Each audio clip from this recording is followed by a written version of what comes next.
226वें session में आप सभी का हार्दिक स्वागत है। जैसा कि आप सभी को विदित ही है कि आज की जो चर्चा, आज का जो विषय, हम एक ऐसा विषय लेकर के आए हैं कि हर व्यक्ति मतलब संसार की यात्रा तो हम अनादिकाल से कर ही रहे हैं, और वर्ल्ड टूर की यात्रा भी हर व्यक्ति करना चाहता है और करता ही है। लेकिन जो आज की यात्रा हम लेकर के आए हैं, वह यात्रा है अपने अंदर की यात्रा, जिसके माध्यम से हम ऐसे संपूर्ण सुख को प्राप्त कर सकते हैं। तो उसी विषय को जानने के लिए आज हमारे साथ जुड़े हुए हैं अशोक जी शास्त्री, जो कि इंदौर से हैं। उनके बारे में मैं आपको थोड़ा सा परिचय देता हूँ। अशोक जी शास्त्री जो हैं, उन्होंने अपना जीवन, पूरा जीवन ही जैन जिन शासन के लिए ही समर्पित किया हुआ है। और आज भी वे विद्वान बनकर के, विद्वान रह कर के अनेक लोगों को जिन शासन के सिद्धांत है उससे परिचय कराते हैं। और आपने देखा जाए तो आपने जो ग्रेजुएशन किया वो भी श्री दिगंबर जैन आचार्य संस्कृत महाविद्यालय जयपुर से किया। और उसके साथ साथ आपने शास्त्री श्री टोडरमल दिगंबर जैन सिद्धांत महावीर जयपुर से ही आपने शास्त्री की। उसके बाद आपने आचार्य जो किया वो हिंदी और संस्कृत दो सब्जेक्ट में आपने एमए किया हुआ है। और इसके साथ साथ आपने जो स्कूल है सागर में, जो सागर में स्कूल है, उसमें आप अपनी सेवाएं भी दे चुके हैं। और साथ में आपने जो बच्चों की पाठशाला लेने का जो आप कार्य करते हैं, इंदौर में रह करके आप अनेक बच्चों को पाठशालाएं पढ़ाते हैं और लोगों को वो भी अपना समागम देते हैं। तो उसी के अंतर्गत आपने गीत कुसुम करके एक हिंदी की पुस्तक भी लिखी हुई है, जिसमें बच्चों के लिए अच्छी अच्छी कहानियां, कविताएं हैं। और आपने कथावत्ती सी करके, जैसे पंचतंत्र की कहानियां चलती हैं, उसी तरीके से बच्चों को पढ़ने के लिए कथावत्ती सी करके एक बुक लिखी है।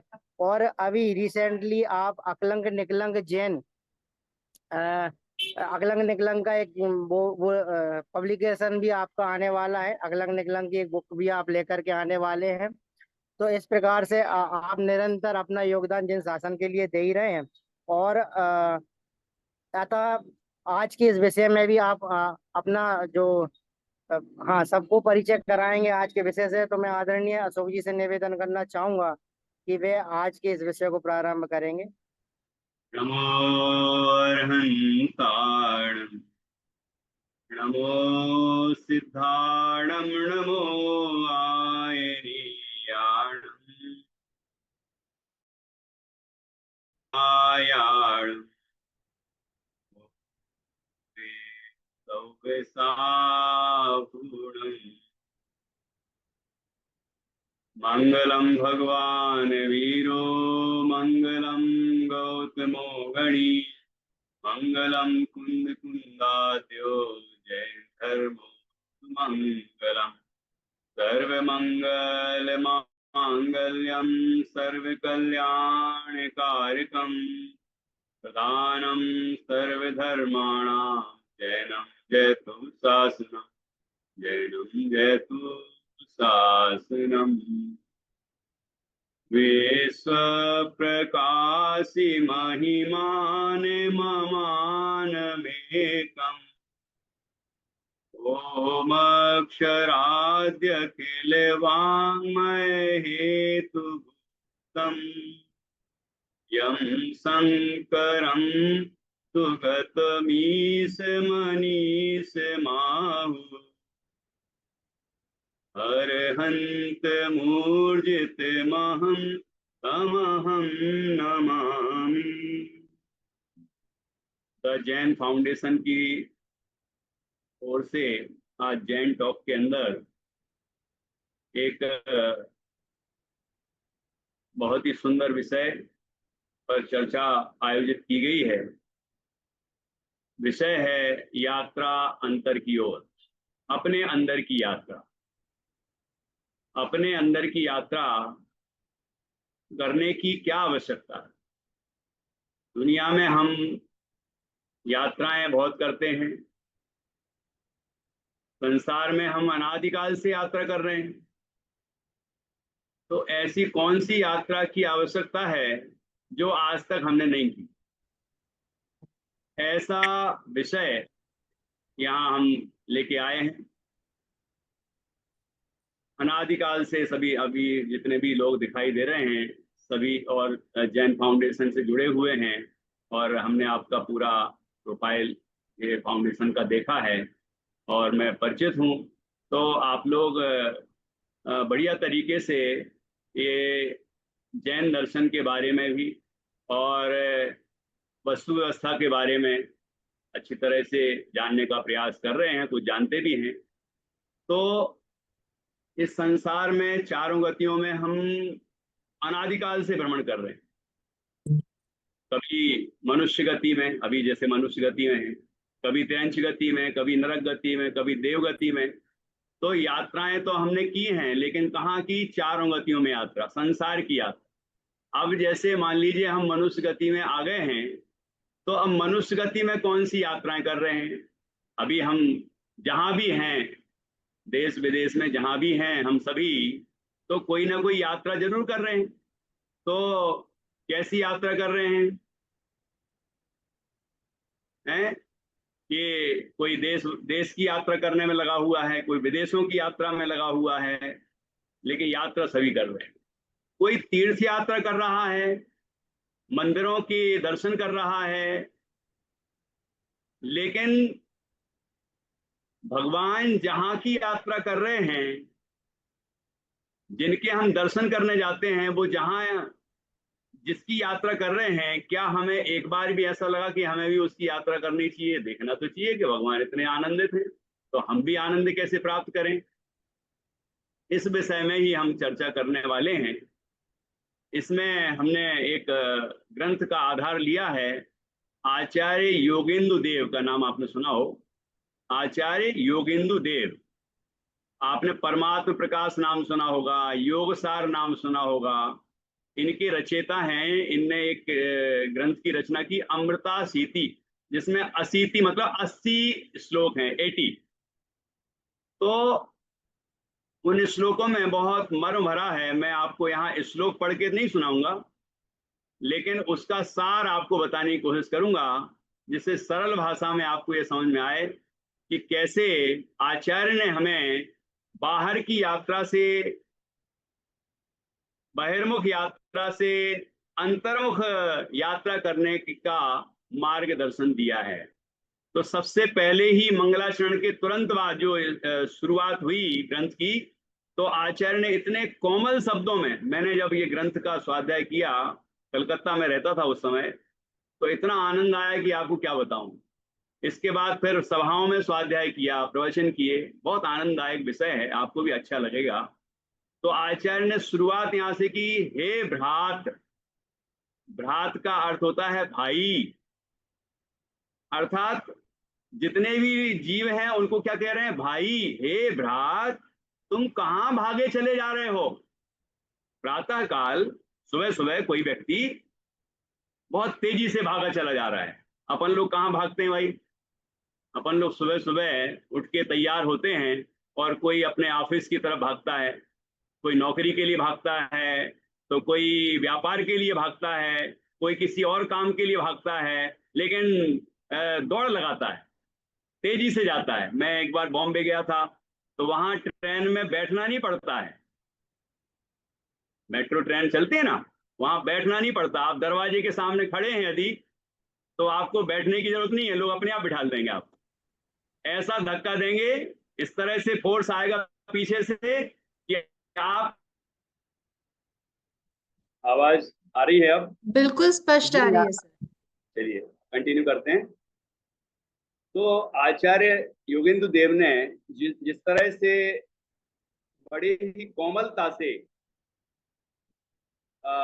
विषयों में, जो विषयों की ओर भाग रहा है हिरण की तरह, ऐसे जीव को बहिर्मुख यात्रा से अंतर्मुख करने की कोशिश की है। बड़ा सुंदर प्रसंग है। तो आचार्य कहते हैं, हे भ्रात, हे भाई, तुम बाहर कहाँ भागे चले जा रहे हो सुबह सुबह? तो वो कहता है, आचार्य श्री, मैं व्यापार करने जा रहा हूँ। कोई कहता है, मैं नौकरी करने जा रहा हूँ, मैं पैसे कमाने जा रहा हूँ। तो आचार्य कहते हैं कि क्या तुम्हें लगता है, तुम्हें पूरा विश्वास है कि तुम नौकरी करने जाओगे और तुम व्यापार करने जाओगे तो तुम्हें धन मिलेगा ही। तो बोलता हाँ बिल्कुल, हमें तो विश्वास है। अच्छा बताओ कि जो व्यक्ति सुबह से लेके रात तक अपना काम करता है, और कई लोग 24 घंटे काम करते हैं उनको, और कोई कोई ऐसे होते हैं जो केवल 8 घंटे काम करते हैं, कोई 4 घंटे काम करते हैं, कोई एक घंटा ही काम करता है, तो अभी उसको ज्यादा धन मिल जाता है। और 24 घंटे लगातार मेहनत करने वाले को और लगातार दुनिया भर के कमाने के विकल्पों में लगा रहता है तो भी उतनी धन की प्राप्ति नहीं होती। जैसे कि शेयर मार्केट भारत में शुरू होता है और जैसे ही बंद होता है दूसरे देशों का शुरू हो जाता है, फिर और देशों का शुरू हो जाता है। मैंने देखा है लोग दिन रात लगे ही रहते हैं, लेकिन उनको उतनी उपलब्धि नहीं होती जितनी कई लोगों को 1 घंटे 2 घंटे में उपलब्धि हो जाती है। तो क्या तुम्हारा ये विश्वास है कि तुम्हारे कमाने से धन आता है? तो आचार्य कहते हैं कि इधर आओ, यहाँ आओ, क्योंकि पुण्य के बिना धन की प्राप्ति नहीं होती, पुण्य के बिना बाहर का वैभव प्राप्त नहीं होता। इसलिए पुण्य कमाने के लिए यहाँ आओ, अर्थात मंदिर में आओ, स्वाध्याय करो, सत्संग करो, पूजन करो, तीर्थ यात्रा करो, परोपकार के कार्य करो। पुण्य के कार्य करोगे तो पुण्य मिलेगा, और पुण्य मिलेगा तो पुण्य के उदय से धन संपत्ति की प्राप्ति होगी। तो आचार्य ने बड़े ही वैज्ञानिक ढंग से जीव को जो बाहर के दंड फंदों में लगा हुआ है उसको वहां से हटा के और यहाँ मंदिर की ओर लाए, स्वाध्याय के लिए लाए, परोपकार के कार्यों के लिए लाए, सत्संग के लिए लाए, इस तरफ मोड़ा। क्योंकि ये तो फैक्ट है, ये तो बिल्कुल सत्य है। हमारे ग्रंथों में भी कहा गया है, पुण्य के उदय को भाग्य कहते हैं। भाग्य की क्या परिभाषा है? पुण्य के उदय को भाग्य कहते हैं। और पुण्य का उदय कब आएगा? पाप के काम करेंगे तो क्या पुण्य बंधेगा? नहीं बंधेगा। पुण्य के काम करेंगे तो पुण्य का बंध होगा, और पुण्य का बंध होगा तो उसको ही भाग्य कहते हैं। और भाग्य से ही धन संपदा की प्राप्ति होती है, दूसरे किसी कार्यों से नहीं होती। और जो हम धन कमाने के लिए जाते हैं उसमें किस तरह की स्थिति होती है, आचार्य ने बहुत सुंदर ढंग से प्रतिपादन किया है। जैसे कोई नौकरी पे गया है, तो अभी बॉस ने कहा है बाहर वेट करो, बॉस ने कहा है तुम लेट हो गए हो, बॉस ने कहा कि कल का काम क्यों नहीं हुआ, थोड़ा रुक जाओ, आज नहीं आना है, आज चले जाओ, आज की सैलरी कट, आज लेट। ऐसे न जाने कितने तरह के प्रसंग नौकरी के दौरान होते हैं। आज छुट्टी नहीं ले सकते आप, नहीं सर बीमार हूं, बीमार भी हो तो भी आओ। ऐसे कई प्रसंग हैं, ऐसे कष्ट सह के हम फिर धन का उपार्जन करते हैं। तो फिर ये बताइए, धन कमाने में जो कष्ट होता है, उस कष्ट सहने के बाद जो धन हमें प्राप्त होता है, क्या वो धन हमारे लिए सुख का कारण हो सकता है? जो अभी कष्ट दे रहा है वो बाद में क्या कष्ट, क्या आनंद देगा? तो यहाँ पर ये कहा कि पुण्य के कारण से ही जो लोग, जिनकी दिनचर्या व्यवस्थित है, जो भगवान की भक्ति के लिए भी समय देते हैं, पूजन के लिए भी समय देते हैं, स्वाध्याय भी करते हैं, समागम करते हैं। अभी मैंने आपके जो शुरुआत के वीडियो देखा तो उसमें बहुत सारे कार्य ऐसे दिखाए गए हैं जो लोगों को अंदर में विशुद्धि बढ़े, क्योंकि शुभ भाव हो तभी तो पुण्य होगा, और पुण्य होगा तो ही वो धन संपदा प्राप्त हो पाएगी। पहले स्टेप में तो जीवों को पाप कार्यों से हटा के पुण्य कार्यों की ओर लाए, और ये कहा कि पुण्य के कारण से ही तुम्हें धन संपदा मिलेगी, पुण्यैर बिना नहीं भवन्ति समीहितार्था। उसके बाद जब धन प्राप्त हो ही गया और उससे पंचेंद्रिय के विषय भी प्राप्त हो गए, अर्थात हमारे पास अच्छी सर्विस हो गई, अच्छा व्यापार चलने लगा, और बढ़िया बंगला हो गया, हमारे पास फ्लैट हो गया, जो जैसी चाहते हैं, शादी हो गई, बच्चे हो गए, तो बढ़िया सब, एजुकेशन भी बढ़िया चल रही है, तो हम लोग समझते हैं कि सब बढ़िया चल रहा है, मतलब हम तो अब सुखी हो गए। तो आचार्य फिर वहां पर ये बात पूछते हैं, लक्ष्मी बड़ी अधिकार भी पर बढ़ गया क्या बोलिए, परिवार और कुटुंब है क्या वृद्धि कुछ नहीं मानी। अब यहाँ पर कहते हैं तो क्या ये सब चीजें उपलब्ध हो गई तो सुखी हो गए। इसके लिए 3 स्टेप दिए हैं। क्या क्या बताया गया है, ध्यान से सुनिएगा। कि जैसे अपन ये कपड़ा खरीदने गए, है ना, अच्छा लगा हमें, बाहर कपड़ा खरीदने गए, तो कपड़े खरीदने के पहले कितने तरह के विकल्प होते हैं हमें, जगदीश जी, कितने तरह के विकल्प होते हैं कि हमें लगता है ये इसके लिए पैसे भी चाहिए, है ना, और फिर उसके बाद वो दुकानदार का समय, उसके हिसाब से हम वहां जाएंगे और पसंद करेंगे, फिर खरीद लिया हमने। अब बढ़िया बढ़िया कपड़े हमने खरीदे, ठीक है, ये हो गया पहला स्टेप।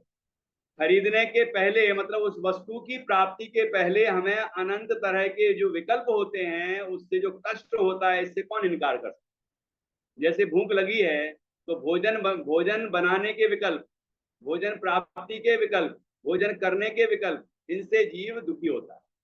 अब चलिए वो चीज प्राप्त हो गई, प्राप्त होने के बाद जैसे हमने कपड़े पहन लिए, अब अब दूसरा है उसके संरक्षण में होने वाला दुख, अर्थात कि हम उसकी रक्षा करना चाहते, वो चीज बनी रहे, बढ़िया अच्छी मेंटेन बनी रहे, तो हम बैठेंगे तो अच्छी जगह पे बैठेंगे कि भैया खराब ना हो जाए कपड़े, कपड़े फट ना जाए, कोई नुकसान ना हो जाए।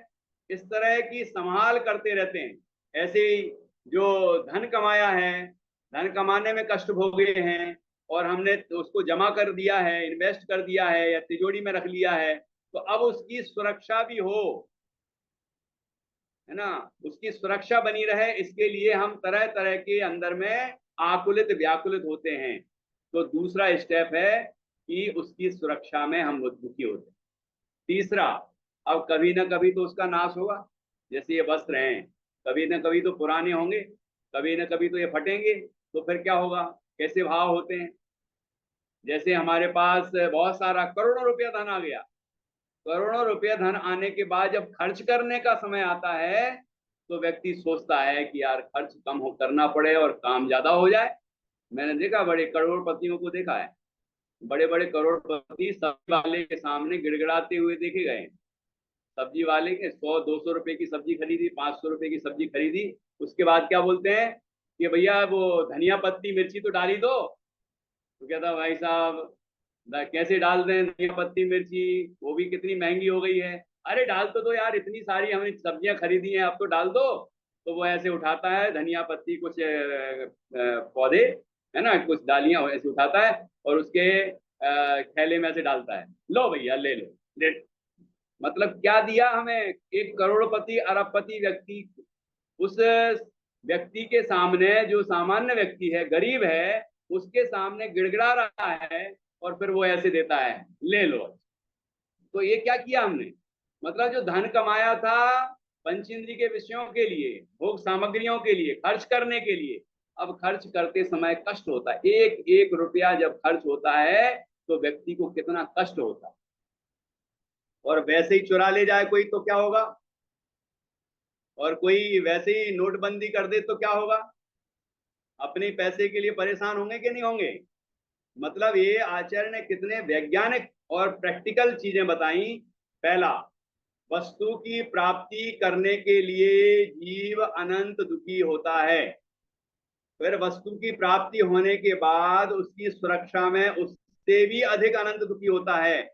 उसके बाद तीसरा स्टेप कहा, उसके नाश होने पर जीव उससे भी अनंत गुणा दुखी होता है। तो फिर बताओ भाई कि हम जो नौकरी कर रहे हैं, व्यापार कर रहे हैं, धन उपार्जन कर रहे हैं, उससे हमने धन उपार्जन करने के बाद भोग सामग्री इकट्ठी कर भी ली, तो उसके बाद तो सुख है कि नहीं है। तो आचार्य कहते हैं उसके बाद भी जीव संसार अवस्था में सुखी नहीं। अब अपने अपने जीवन में हम लोग देख लें, इस फैक्ट को प्रैक्टिकल करके देखें, तो हमें समझ में आएगा कि इन बातों में, इन चीजों में कितने कष्ट हैं।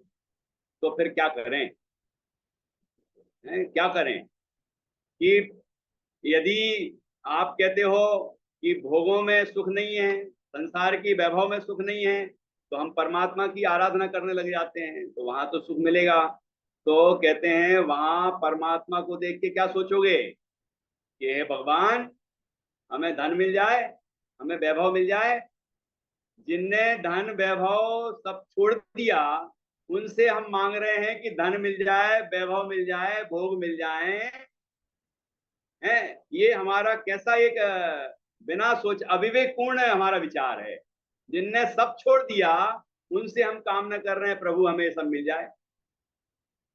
तो वो कहेंगे इनमें सुख होता तो हम ही रखे रहते, हमने क्यों राजपाट छोड़ा, हमने क्यों ये स्त्री पुत्र आदि छोड़े, हमने क्यों संयम की राह पर कदम रखा, इनमें सुख होता तो भैया इसमें सुख नहीं है। जैसे किसान है, कई लोग सोचने लग जाते हैं इस विषय में, तो हमारे भगवान कुछ देते नहीं है, दूसरे भगवान बहुत कुछ देते हैं, कि ऐसा नहीं सोचना है।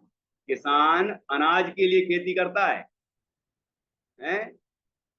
मंगला जी, गाय के लिए खेती करता है, अनाज के लिए खेती करता है, ठीक है।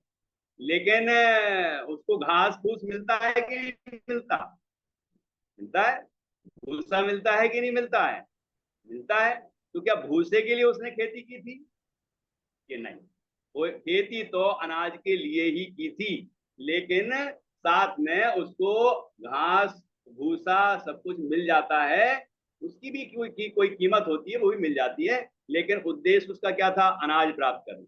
ऐसे ही हम परमात्मा की भक्ति करें, हम परमात्मा की बताए राह पर चलें, स्वाध्याय करें, लेकिन उसके पीछे कामना ये ना रखें इससे मिलेगा, इससे हमें धन मिलेगा, हमें बाहर का संसार का वैभव मिलेगा, विषय सुख मिलेंगे। ऐसी यदि हमने भगवान से कामना की तो हम भगवान के भक्त नहीं है, भिखारी हैं। भगवान का जो मंदिर है वो भिक्षालय नहीं है, शिक्षालय है। वहां से हमें ये सीखना है कि संयम की शिक्षा लेना, हमें उनसे त्याग की शिक्षा लेना है, हमें उनसे जैसे भगवान अपने में लीन हो गए ऐसे हमें भी अपने में लीन होना है, शिक्षा लेना है। फिर आचार्य 12वें श्लोक में बड़ी सुंदर चर्चा करते हैं कि इस संसार में जो चक्रवर्तियों को सुख है ना, चक्रवर्तियों का नाम सुना होगा, 6 खंड की विभूति होती है, 96,000 रानियां होती, कई लोग तो आजकल सुनते हैं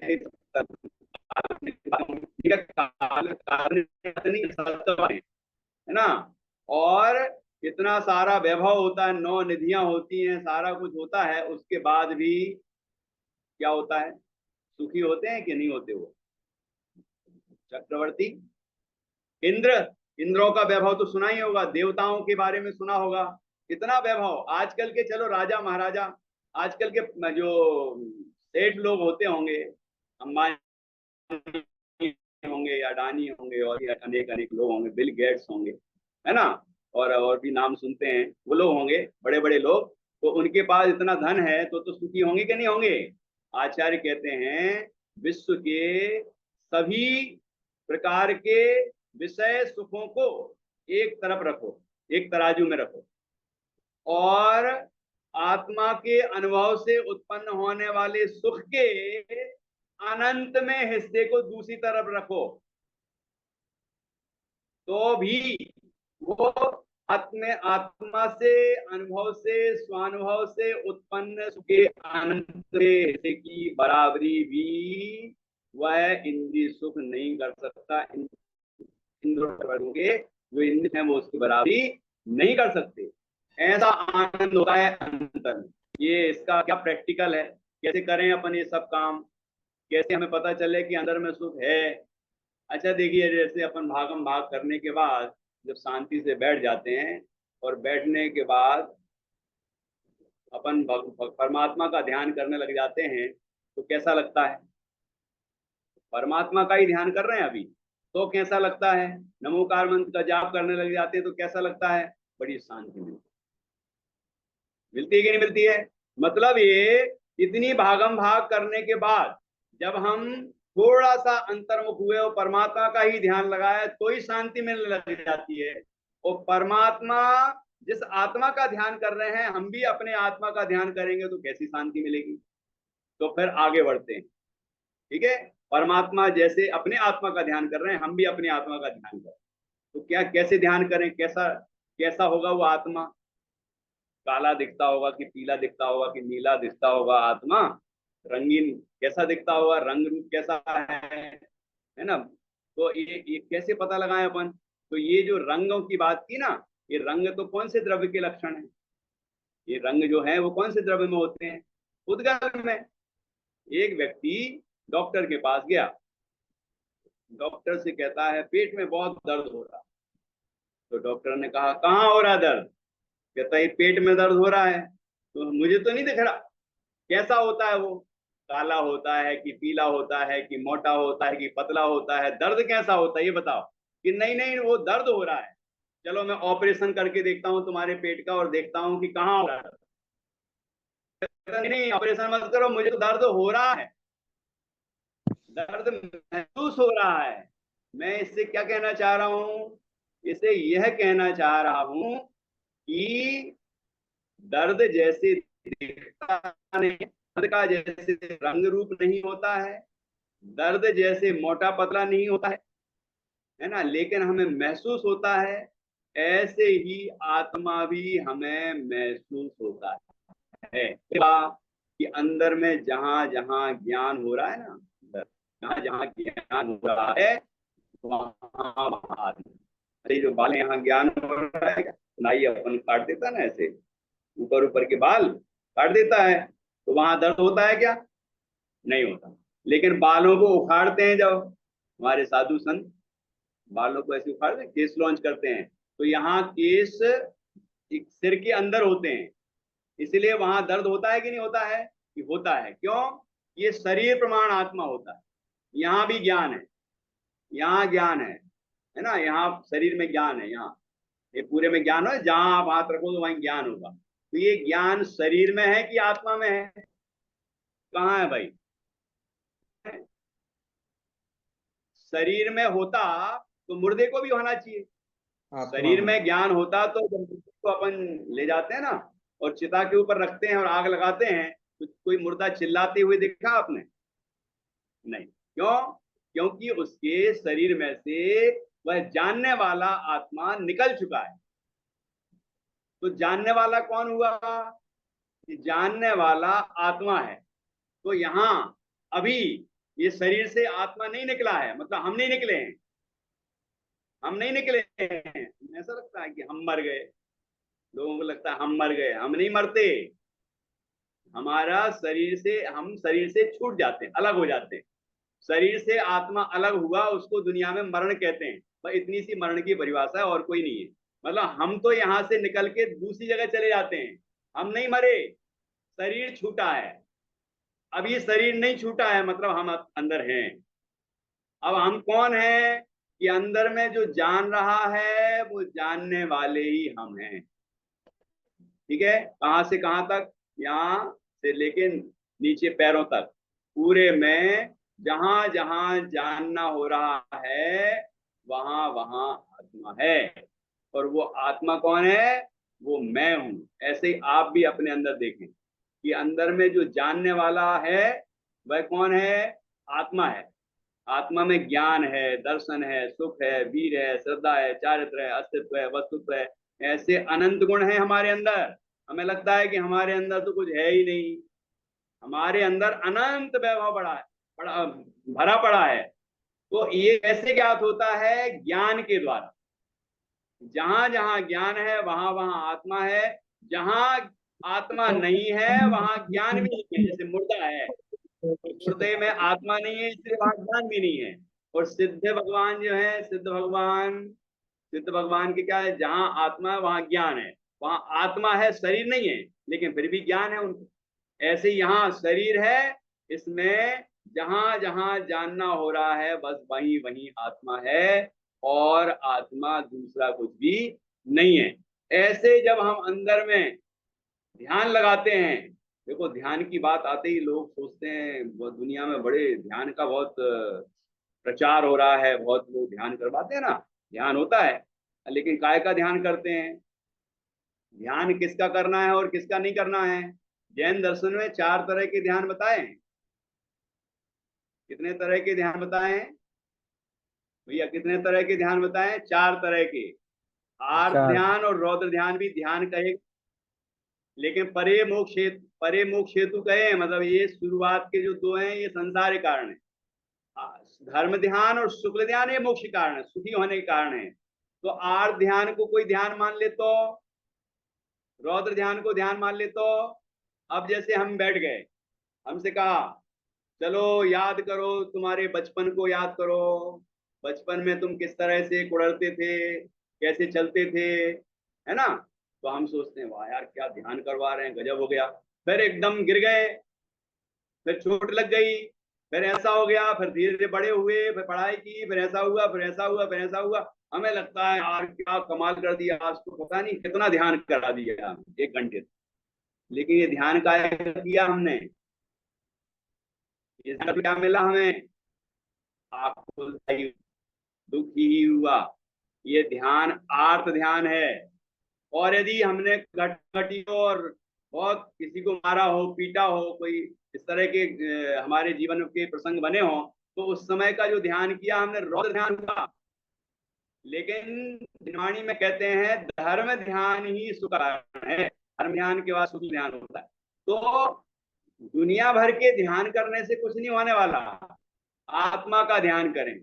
आत्मा को ध्यान में सहायक पंच परमेष्ठी हैं, अरहंत सिद्ध आचार्य उपाध्याय साधु, तो इनका ध्यान करें। जब आत्मा में ध्यान ना लगे तो पंच परमेष्ठी का ध्यान करें।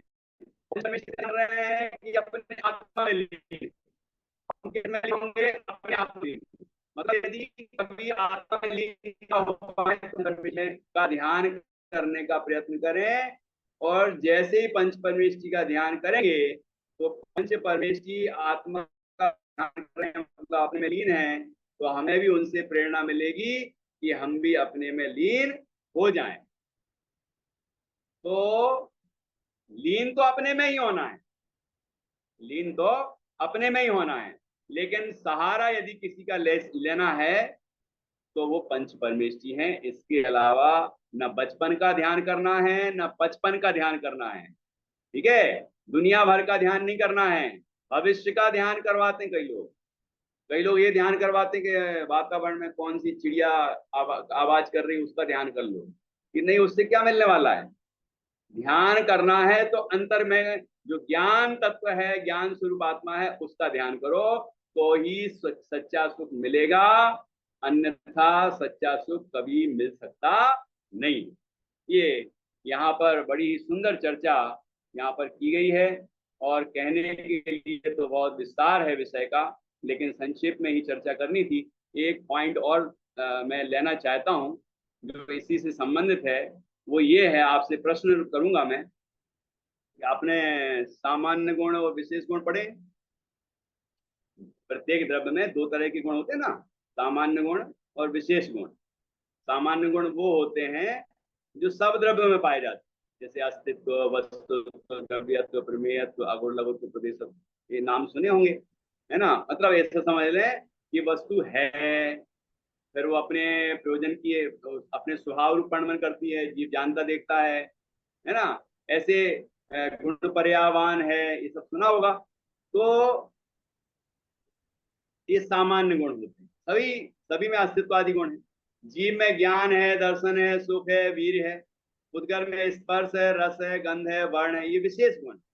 उद्गल के जो गुण है वो जीव में नहीं पाए जाएंगे, जीव के जो गुण है वो उद्गल में नहीं पाए जाएंगे, वो कहलाएंगे विशेष गुण। तो मेरा प्रश्न ये है कि सुख गुण सामान्य गुण है या विशेष गुण? ये मेरा प्रश्न। कोई उत्तर देना चाहेंगे क्या? सामान्य गुण है या विशेष गुण है, विशेष गुण है? सुख विशेष गुण है। विशेष गुण है, ठीक है, तो विशेष गुण है। अब मेरा प्रश्न अगला है कि विशेष गुण है तो कौन से द्रव्य का विशेष गुण? जीव द्रव्य का है, जीव द्रव्य का विशेष गुण। जीव द्रव्य का, बहुत बढ़िया, जीव द्रव्य का विशेष गुण है। और विशेष गुण की क्या परिभाषा दी थी? जो सब द्रव्यों में न रहकर केवल अपने ही द्रव्य में रहे उसे विशेष गुण कहते हैं। अर्थात ये कि सुख गुण जीव का विशेष गुण है, अर्थात जीव में ही पाया जाएगा, जीव के अतिरिक्त किसी भी पुद्गल, धर्म, अधर्म, आकाश, काल, द्रव्य में नहीं पाया जाएगा। ये पक्का है ना? पक्का है? जो जवाब दे रहे थे बताइए, जी ये जी पक्का है जी कि नहीं जी, इतना? पक्का है। पक्का पक्का है एकदम। अब ये विचार करते हैं कि जब जीव का विशेष गुण है सुख, में होगा, तो हम पुद्गलों में क्यों ढूंढ रहे हैं? मतलब धन क्या है? पुद्गल। ये मकान क्या है? पुद्गल। शरीर क्या है? पुद्गल है। बाहर का वैभव क्या है? पुद्गल। तो पुद्गल में ढूंढ रहे हैं हम कि नहीं ढूंढ रहे हैं? लेकिन पुद्गल में सुख नाम का गुण है ही नहीं, क्योंकि सुख गुण सामान्य गुण नहीं है जो जीव में भी पाया है, पुरुष धर्मादि द्रव्यों में भी पाया जाए। जीव सुख गुण जीव का विशेष गुण है, तो जीव में ही मिलेगा, और अपना सुख गुण अपने में ही मिलेगा, भगवान में नहीं मिलेगा। भगवान का सुख गुण भगवान में और हमारा सुख गुण हमारे अंदर। तो हम अपने को जानने का अभ्यास करें। हम ज्ञान लक्षण से, उपयोग लक्षण से अपने जीव द्रव्य को, अपने आत्म द्रव्य को जानने का प्रयास करें, क्योंकि यदि हम सुखी हो सकेंगे तो केवल अपने को जानने से ही सुखी हो सकेंगे, दूसरा कोई उपाय नहीं। विपुल जी, कुछ जी आपके सेशन में कुछ और जी भी? जी बिल्कुल। जी जी। तो आपके विषय में जो आया है पूर्ण रूप से आपने हमें जो समझाया है उसका मैं बताना चाहूंगा। सर्वप्रथम तो यही बताया कि पाप की प्रवृत्ति से हटने के लिए आचार्यों ने पुण्य की प्रवृत्ति बताई, और पुण्य से ही धन आदि का संचय होता है, सामग्री प्राप्त होती है। लेकिन पुण्य से सुख प्राप्त नहीं होता है। सुख प्राप्त करने के लिए जीव को अपने अंदर ही आना पड़ेगा, स्वयं को ही जानना पड़ेगा। तो इस प्रकार से ये पूरे व्याख्यान का मैंने सार बताया ही है। और लेकिन अगर किसी को और भी प्रश्न है इस संबंधित, तो आप प्रश्न पूछ सकते हैं। अभी हमारे पास पर्याप्त समय है, तो उसका उत्तर पंडित जी देंगे, यदि किसी का भी कोई प्रश्न है इस विषय से संबंधित। जय Jagan Shastri ji, and thank you Jain foundation को एक अलग से और एक कमाल के सेशन के लिए। मैंने आपने जो भी बताया, मैंने सारी बातें सुनी, और मेरे सिर्फ दो क्वेश्चन है। पहला, आपने बताया कि आपको अपना पुण्य करना पड़ेगा जिससे धन की प्राप्ति हो या किसी भी तरह के सुख की प्राप्ति हो। उसका आपने उपाय बताया, स्वाध्याय करें, मंदिर जाएं, और भी पूजन की अनेक अनेक विधियों के बारे में आपने बताया। तो पहला प्रश्न मेरा इससे ही जुड़ा हुआ है कि अ, मान लीजिए मंदिर नहीं जाते और नहीं करते मूर्ति पूजन, और हमारे जैन में तो ऐसे भी बहुत हैं जो नहीं करते। मान लीजिए उनकी आस्था नहीं है, या है भी तो हम नहीं जाते, तो क्या मुझे उससे पुण्य प्राप्त नहीं होगा? पहला प्रश्न। दूसरा प्रश्न, आपने बोला स्वयं को जाने। स्वयं को जाने एक ऐसी बात है जो आजकल हर कोई कहता है, और थ्योरी में सुनने में भी बहुत अच्छी लगती है, लेकिन स्वयं को जाने कैसे, इसकी क्या विधि है? दो प्रश्न है मेरे। बहुत। हम्म। पहली बात तो आपने की, जैसे मान लीजिए बहुत प्रसिद्ध जो पुण्य कमाने के तरीके हैं, मंदिर जाओ, स्वाध्याय करो, सत्संग करो, लेकिन आपका विचार ये है कि कोई व्यक्ति ऐसा है जो इस तरह के कोई भी कार्य नहीं करना चाहता जिससे कि मतलब वो धार्मिक दिखे। ठीक है? मतलब जो परंपरागत धर्म के कार्य हैं वो नहीं करना चाहता, है ना? तो वो क्या करे?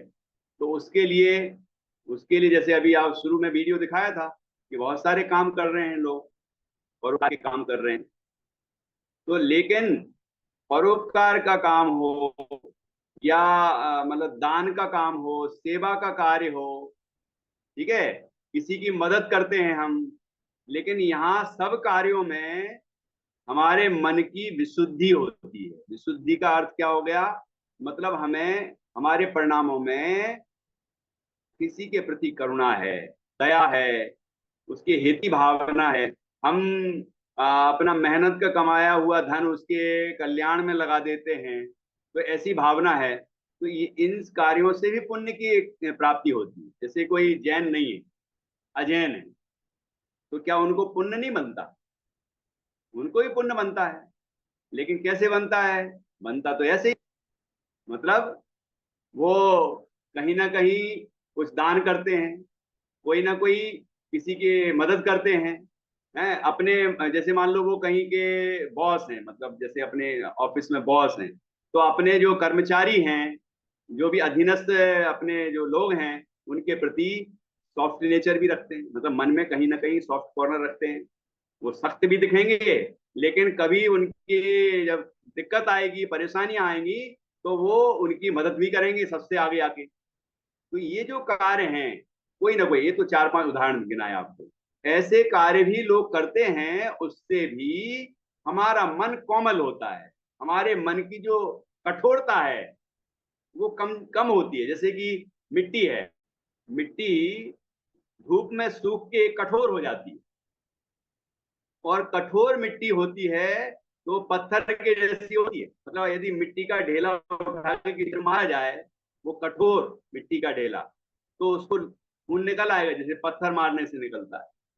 लेकिन यदि उसके ऊपर पानी का सिंचन हो, पानी सींचा जाए, थोड़ा थोड़ा पानी डाला जाए, तो धीरे धीरे जब पानी गिरता है तो क्या होता है, वो जो मिट्टी है वो सॉफ्ट हो जाती है, कोमल हो जाती है।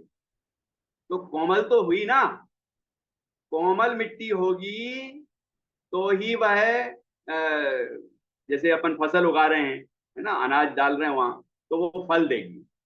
और यदि कोमलता नहीं होगी तो क्या होगा, पत्थर की तरह होगी वो, पत्थर नहीं होने पर भी वो पत्थर की तरह काम करेगी। ऐसे ही हमारे मन में यदि किसी के प्रति द्वेष है, घृणा है, उसको नीचा दिखाने की भावना है, क्रोध है, मान है, माया है, लोभ है, मतलब तीव्रताएं हैं कसायों की, है ना, इस तरह के, हिंसा है, झूठ है, चोरी है, कुशील है, परिग्रह है, इस तरह के कार्य करता है कोई, है ना, सप्त व्यसन है, जुआ खेलता है, चोरी करता है, मांस खाता है, और बहुत सारे ऐसे काम करता है, जिससे कठोर हृदय होता है। कठोर हृदय यदि है तो पाप का ही बंध होगा।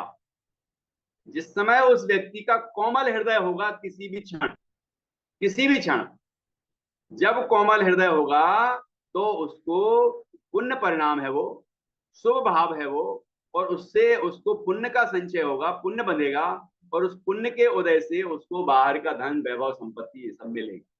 इसमें कोई समस्या नहीं है ना। लेकिन उत्तरोत्तर पुण्य अधिक किससे बनता है, और ज्यादा पुण्य किससे बनता है, ये भी हमें समझना चाहिए। पुण्य तो उसको ही बन रहा है, लेकिन जैसे मान लीजिए देव, देव कई तरह के होते हैं ना, एक इंद्र होता है, सौधर्म आदि इंद्र होते हैं ना, बड़े बड़े ठाट बाट उनके हम सुनते हैं, देखते हैं।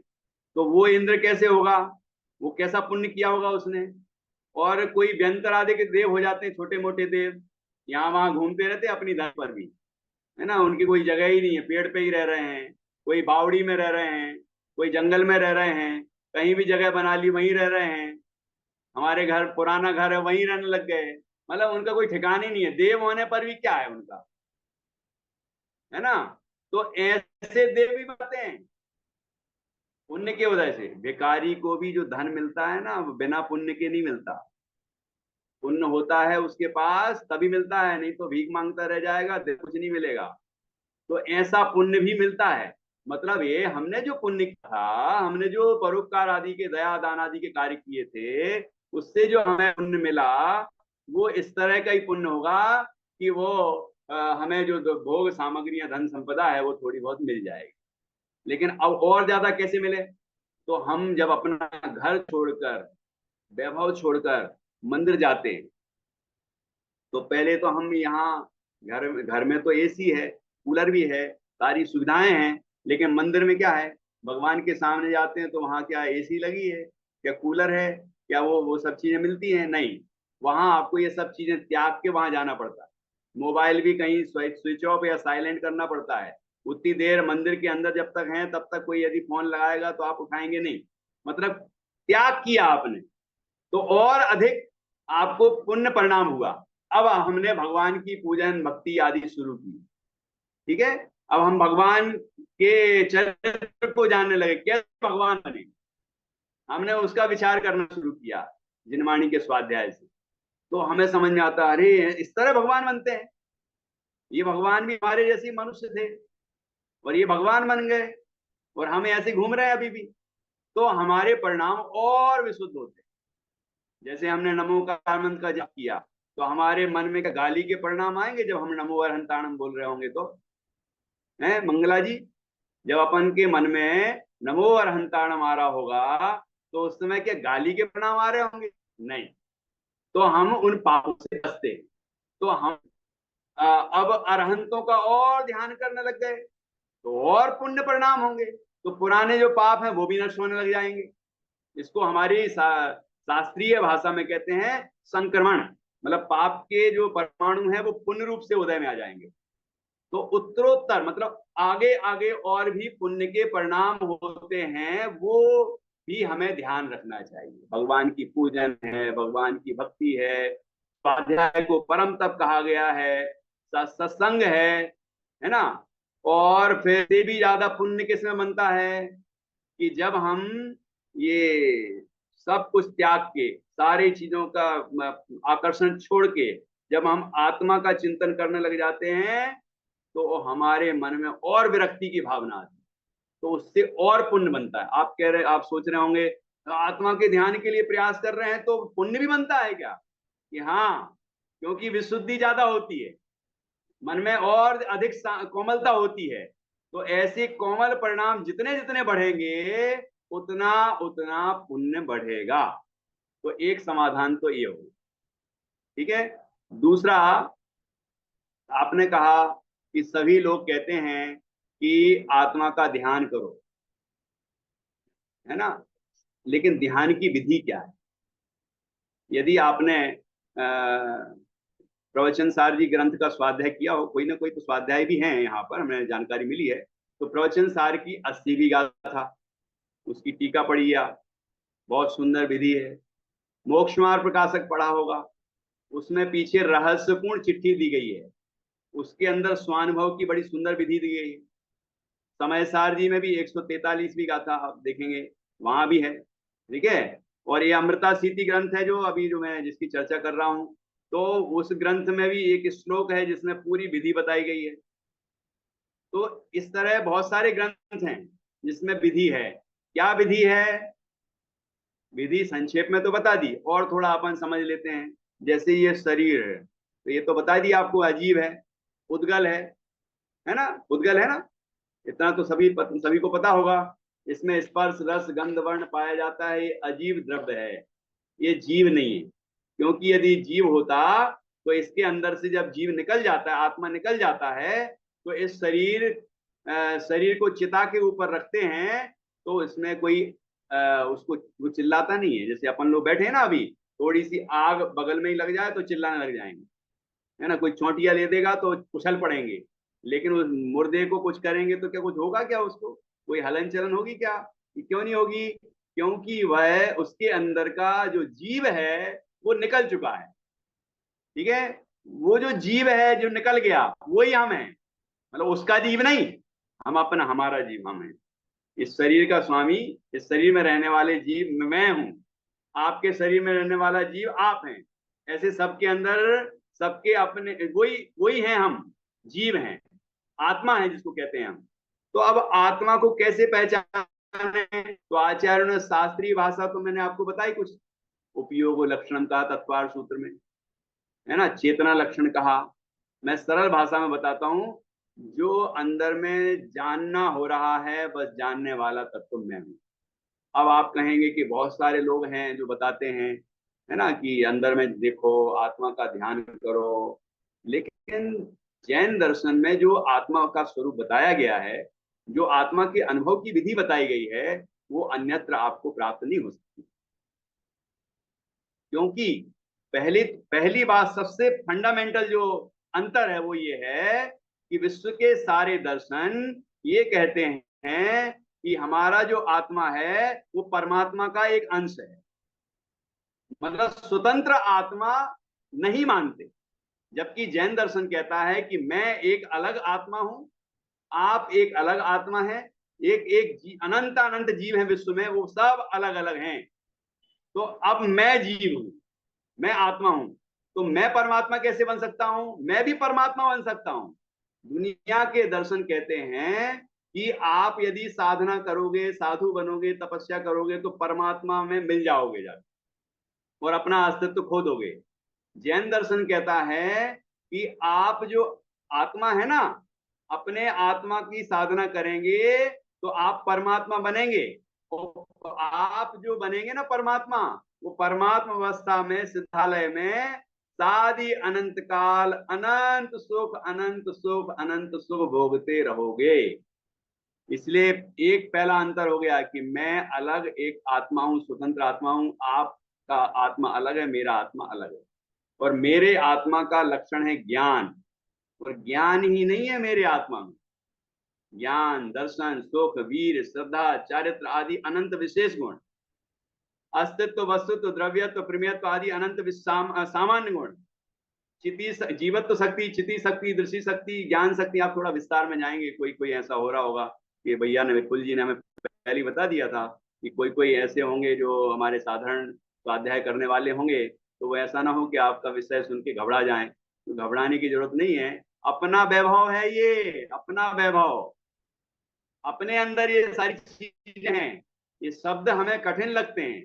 जब कोई व्यक्ति अंग्रेजी पहली बार पढ़ता है तो उसको अंग्रेजी कठिन लगती है। कोई व्यक्ति यदि हिंदी पढ़ता है तो उसको हिंदी कठिन लगेगी, संस्कृत पढ़ेगा तो संस्कृत कठिन लगेगी। लेकिन कठिन है ये सोच के हम घबरा जाएं और भाग जाएं, ये तो कोई दुनिया का नियम नहीं है, ये तो बहादुरों का ये कोई लक्षण नहीं है, है ना। जैसे विपुल जी, एक वो आता ना जो दैनिक भास्कर में या पहले कहीं भी आता ना, आजकल तो बहुत जगह आने लगा, बुद्धिमान कौन, जी रास्ते बनाए जाते हैं बहुत सारे। एक तरफ होता है लड्डू जी। और एक तरफ होता है चूहा, और हमसे लिखा जाता है ऊपर, चूहे को रास्ता बताओ जिससे वो लड्डू खा ले। अब रास्ते दिखते हैं बहुत सारे, तो बताओ भाई रास्ते कितने हैं? विजय भाई, कितने रास्ते हैं? ओके। अनेक रास्ते दिख रहे हैं, लेकिन रास्ते एक। रास्ते बहुत निश्चय से सारे हैं एक लेकिन है। एक ही पहुंचा है। ऐसे ही आत्मा को जानने का, आत्मा को करने का, आत्मा परमात्मा कैसे बने, इसका एक ही रास्ता है जो जैन फाउंडेशन का फंडामेंटल यही है कि नहीं? तो हम लोग यदि इस तरह से, इस विधि से यदि अपने ज्ञान स्वरूप तत्व को जानेंगे तो निश्चित रूप से हमें सच्चा सुख आवडतो प्राप्त होगा। शिक्षणाचे 7-8 जण हाँ तो इस प्रकार से आज के इस सेशन के अंतर्गत हमने ये चीज देखी कि सर्वप्रथम तो जो अभी प्रश्न आया कि आत्मा एक या अनेक प्रकार की है, तो जैन जैन दर्शन की अपेक्षा से अगर देखा जाए तो कहने में तो आएगा जीव एक ही है। एक ही है मतलब एक जैसे सभी हैं, लेकिन है होने में जब आत्मा को देखा जाए तो भी है अनंत आत्मा बताई है और अनंत आत्मा है। लेकिन जब हमें जानना है तो हमें स्वयं को ही जानना पड़ेगा। ये पंडित जी साहब के आज के व्याख्यान में था ही। और आज की यात्रा भी हमारी इसी प्रकार की रही है कि अनादिकाल से संसार में जो चक्कर में हम पड़े हुए हैं, संसार के जो दुखों में उलझे हुए हैं, संसार के भोग सामग्री में उलझे हुए हैं, उससे निकल करके जिस चीज को हमें जानना है उस चीज को जानने का हम प्रयास करेंगे तो ही हम सच्चे सुख को प्राप्त करेंगे। और एक्चुअली में आप विचार भी कीजिए और हम सभी विचार करना चाहिए सभी को कि जब से हम आए हैं, संसार में आए हैं और अभी तक हमने क्या किया, धन कमाया, पढ़ाई करी, पुत्र हुए, जितने भी लोग हैं संसार के भी सारे कार्य यही कर रहे हैं। लेकिन ले जा करके क्या है, लेकर के क्या गए यहाँ से? कोई चीज लेकर के जा सकते हैं क्या? पर वस्तु हम लेकर के जा सकते हैं कि नहीं ले जा सकते? तो क्या लेकर के जा सकते हैं कि हमने जो पुण्य कमाया वही लेकर के जा सकते हैं, और जो हमने ज्ञान लिया वही हम चीज ले जा सकते हैं, और जो हम कर्म करके आए थे उनका क्षय कर सकते हैं, और नए कमी जो बांधेंगे वही हमारे साथ जाने वाले हैं। लेकिन हमें क्या करना है कि इन कर्मों के बंधन से छूट करके हमें अपने स्वभाव में रमना है, और उस स्वभाव को जान करके हमें भी परमात्मा बनना है। उस परमात्मा बनने का लक्ष्य आज इस स्वाध्याय का मूल लक्ष्य था। तो हम भी परमात्मा बने, अवश्य रूप को जाने के साथ हम आज के व्याख्यान को यहीं विराम देंगे। और आगे कोई भी प्रश्न हो तो वो आप हमें डाल दीजिए, हम पंडित जी साहब से आपके प्रश्न का उत्तर अवश्य के लिए। तो आज के सेशन को हम यहीं विराम करना चाहेंगे। सबका भी बहुत बहुत धन्यवाद। और आप सभी इतने समय से जुड़े हुए हैं और सुन रहे हैं, तो आप सभी का भी बहुत बहुत धन्यवाद। ऐसे ही जैन फाउंडेशन के साथ जुड़े रहें और ऐसे वैसे हम आगामी समय में आते रहेंगे। तो साथ ही में